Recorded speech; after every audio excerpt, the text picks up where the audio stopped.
Για να δούμε εδώ τον Ραφίκ Τζιμπούρ που θα ξεφύγει από τον Άντζα. Έχει χώρο για το σουτ. Πραγματοποιεί σέντρα για τον Μπλάνκο. Γκολ η ΑΕΚ. Γκολ με το καλημέρα για την Ένωση. Μόλις το 4ο λεπτό της αναμέτρησης. Ο Ισμαήλ Μπλάνκο εκμεταλλεύεται το κενό στην άμυνα του Ολυμπιακού από την γλυκιά και καταπληκτική πάσα του Ραφίκ Τζιμπούρ. Έχει τρυπώσει εκεί ο Αργεντινός. Πιάνει την κεφαλιά και στέλνει την μπάλα στα δίχτυα του Νικοπολίδη. Ιδανικό ξεκίνημα, Γιώργο, για την ΑΕΚ και οι έξαλλοι πανηγυρισμοί από τους φίλους της Ένωσης, που ούτε στα πιο τρελά τους όνειρα δεν περίμεναν ένα τέτοιο ξεκίνημα για την ομάδα τους. Να μπαίνει στη θέση του οδηγού στον τελικό με σκόρερ ποιον άλλον, τον συνήθι ύποπτο, τον Ισμαήλ Μπλάνκο. Έλεγε στο pre-game ο Ηλίας Ατματζίδης ότι η ΑΕΚ θα επιδιώξει να πάει σε χαμηλό ρυθμό, σε χαμηλό τέμπο το παιχνίδι. Και αυτό το γκολ, το πολύ γρήγορο γκολ του Ισμαήλ Μπλάνκο, ο οποίος βλέπετε φεύγει από οριακή θέση. Νομίζω ότι τον καλύπτει ο Τωροσίδης στο βάθος. Είναι μια φάση αυτή. Είναι μια που καταγράφεται στο τευτέρι στο post-game.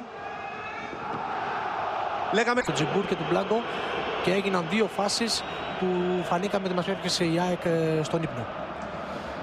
Νομίζω ότι δεν θα μπορούσε να στηρίξει την ανάλυση του κάπου αλλού ο κ. Αμανατίδης. Εντόπισε με την μία το τι ακριβώς συμβαίνει στο κέντρο της άμυνας του Ολυμπιακού, εκεί που έχει δουλέψει πολλά χρόνια. Μπλάνκο, 2-0. Απίστευτο. Στο 7. Απίστευτο. Η ΑΕΚ παίρνει ένα πολύ σημαντικό προβάδισμα. Ευνηδιάζει τον Ολυμπιακό με το δεύτερο τέρμα του Ισμαήλ Μπλάνκο.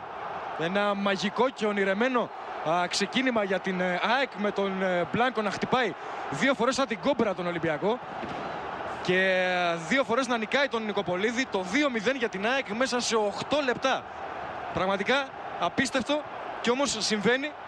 Η Ένωση παίρνει προβάδισμα 2 τερμάτων χωρίς καν να έχουμε συμπληρώσει 10 λεπτά στον αγώνα. Ένα καταπληκτικό ξεκίνημα από την ΑΕΚ, απόλυτα αποτελεσματικό. Εδώ δεν υπάρχει καμία αμφισβήτηση. Η κάθετη παλιά για τον Μπλάνκο, ο οποίος με το αριστερό χωρίς χρονοτριβή πιάνει το ισχυρό σουτ και στέλνει την μπάλα στα δίχτυα του Νικοπολίδη.